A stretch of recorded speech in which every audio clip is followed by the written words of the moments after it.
Hello friends, welcome back to Sanchari Ammi YouTube channel. അപ്പോൾ മഹാബലിപുരം യാത്ര ഇങ്ങനെ പോയിക്കൊണ്ടേയിരിക്കുകയാണ് കേട്ടോ. കഴിഞ്ഞ വീഡിയോയിൽ തിരുവിതാംതേ നിത്യ കല്യാണ ടെമ്പിളും പിന്നെ അതുപോലെ ക്രൊക്കഡൈൽ പാർക്കും ആണ് കാണിച്ചിരുന്നത്. നിങ്ങളെല്ലാവരും കണ്ടു എന്ന് വിചാരിക്കണു. ഇനി നമ്മളതെല്ലാം കഴിഞ്ഞ് അടുത്ത ലൊക്കേഷനിലേക്ക് പോവുകയാണ് കേട്ടോ. നമ്മളിപ്പോൾ ഈ യാത്ര ചെയ്തുകൊണ്ടിരിക്കുന്നത് ഈസിയറിൽ കൂടിയാണ്, അഥവാ ഈസ്റ്റ് കോസ്റ്റ് റോഡ്. ഭയങ്കര സീനിക് ഹൈവേ ആണ് കേട്ടോ. ഇതിൻ്റെ സൈഡിൽ ബേ ഓഫ് ബംഗാളിൻ്റെ സൈഡിൽ കൂടിയാണ് നമ്മളിപ്പോൾ ഇങ്ങനെ പോയിക്കൊണ്ടിരിക്കുന്നത്. ഈ കാണുന്നതാണ് പേരൂർ ഡീസാലിനേഷൻ പ്ലാന്റ്. ഇത് സൗത്ത് ഈസ്റ്റ് ഏഷ്യ തന്നെ ലാർജസ്റ്റ് ഡീസാലിനേഷൻ ഫെസിലിറ്റിയാണ്, സിറ്റിയിലെ 4ാമത്തേതും. മെയ് 2025 ഇതിൻ്റെ മറൈൻ വർക്ക്സ് എല്ലാം കംപ്ലീറ്റ് ആയി. ഈ പ്ലാന്റിൻ്റെ കപ്പാസിറ്റി എന്ന് പറയുന്നത് 400 മില്യൺ ലിറ്റേഴ്സ് പെർ ഡേ ആണ്. വിഎടെക് വെബാഗ് ആണ് ഈ പ്രോജക്റ്റിൻ്റെ മെയിൻ കോൺട്രാക്ടർ. ഓൾഡ് മഹാബലിപുരം റോഡിന് പാരലായിട്ടാണ് ഈ റോഡ് കിടക്കുന്നത്. നമ്മൾ ഈ വരുന്ന വഴിക്കൊക്കെ ഒരുപാട് പിന്നെ റിസോർട്ട്സും വില്ല പ്രോജക്ട്സും അങ്ങനെ പല പല ഡെവലപ്മെൻറ്റ്സും കാണാം കേട്ടോ.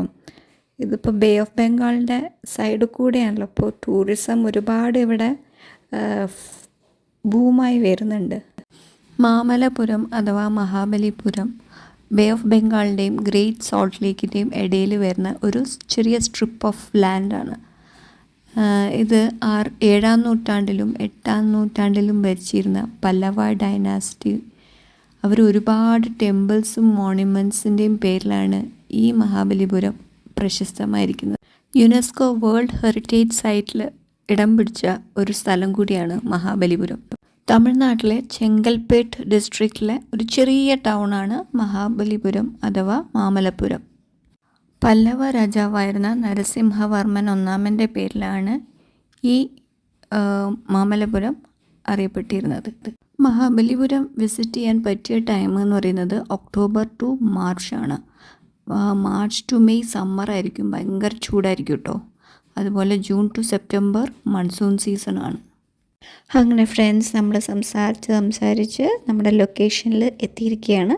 ഇതാണ് tiger rocket cave. Weekday ഒക്കെ ആയതുകൊണ്ടാണ് തോന്നുന്നു വലിയ തിരക്കൊന്നും കാണുന്നില്ല.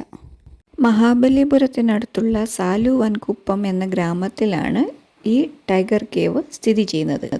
ഈ ഗുഹയുടെ മുഖത്തെ കടുവ തലകളുടെ കൊത്തുപണികളിൽ നിന്നാണ് ഈ ഗുഹയ്ക്ക് അങ്ങനെ ഒരു പേര് വന്നത്. ബംഗാൾ ഉൾക്കടലിൻ്റെ തീരത്താണ് ഈ സ്ഥലം സ്ഥിതി ചെയ്യുന്നത്.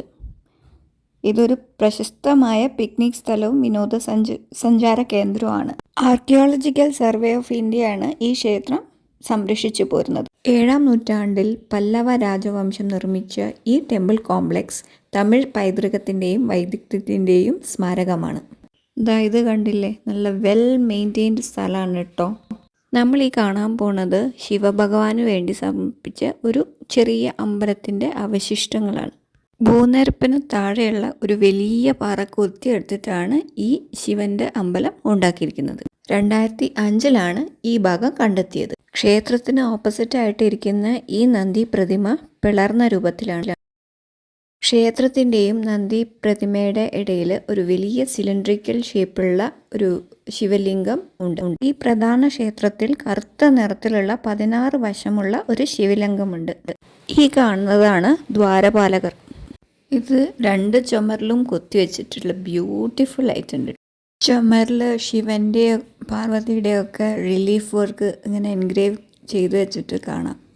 സത്യം പറഞ്ഞാൽ കണ്ടുകൊണ്ടിരിക്കാൻ ഭയങ്കര രസമാട്ടോ. ഇത് എത്രയായിരം വർഷങ്ങൾക്ക് മുന്നേ ചെയ്തെടുത്ത ഓരോ പണിയാണിത്. അതൊക്കെ നമുക്ക് കാണാൻ പറ്റുകയെന്ന് പറഞ്ഞാൽ ഒരു ഭാഗ്യം തന്നെയല്ലേ.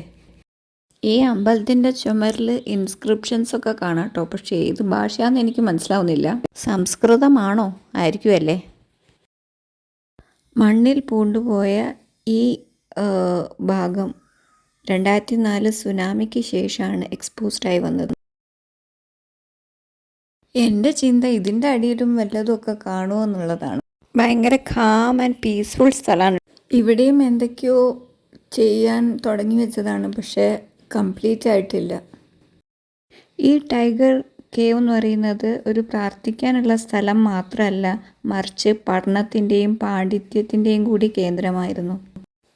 ഇത് കണ്ടില്ലേ, 11 കടുവകളുടെ മുഖം കുത്തിയെടുത്തത്. ഇതുകൊണ്ടാണ് ഇത് ടൈഗർ കേവ് എന്ന് അറിയപ്പെടുന്നത്. ടൈഗറിൻ്റെ മാത്രമല്ല, വേറെയും മൃഗങ്ങളുടെ രൂപങ്ങൾ ഇതിൽ കൊത്തിവെച്ചിട്ടുണ്ട്. കണ്ടില്ലേ, ആന ഉണ്ട്, ലയണിൻ്റെ ഉണ്ട്, പിന്നെ അപ്പുറത്തെ സൈഡ് ഒരു കുതിര ഉണ്ട്. അങ്ങനെ പല പല മൃഗങ്ങളുടെ രൂപങ്ങൾ ഇതിൽ കൊത്തിയെടുത്തിട്ടുണ്ട്. കാണുന്നത് എന്തൊരു ഭംഗിയല്ലേ. ഇവിടുത്തെ ഒരു ലോക്കൽ ഗൈഡ് പറഞ്ഞത് ഈ നടുഭാഗം രാജാക്കന്മാർ ജനങ്ങളെ കാണാൻ വേണ്ടി ഇരുന്ന സ്ഥലമാണെന്നാണ്. ഇത് കണ്ടില്ലേ, കുതിരേൻ്റെ രൂപം കാർവ് ചെയ്ത് വെച്ചിരിക്കുന്നത്. ഈ ടെമ്പിൾ കോംപ്ലക്സിൻ്റെ വാസ്തുവിദ്യ ശരിക്കും ഭയങ്കര അത്ഭുതമാണ്. അത് ശരിക്കും ഇവിടെ വന്ന് അനുഭവിച്ച് അറിയേണ്ട ഒരു സ്ഥലമാണ് കേട്ടോ ഇത്. ശാന്തിയും സമാധാനവും ആഗ്രഹിക്കുന്നവർ തീർച്ചയായിട്ടും ഇവിടെ വരണം. ഞാൻ ചിലപ്പോൾ പണ്ടത്തെ പല്ലവ ഡൈനാസ്റ്റിയിലെ രാജാക്കന്മാർ നടന്നുപോയ വഴിയിൽ കൂടെയൊക്കെ ആയിരിക്കുമോ നടന്നു പോണത്, അറിയില്ല. അങ്ങനെ പല പല ചിന്തകളുമാണ് എൻ്റെ മനസ്സിൽ. എനിവേയ്സ്, ഇനി നമുക്ക് അടുത്ത ലൊക്കേഷനിലേക്ക് പോകാം.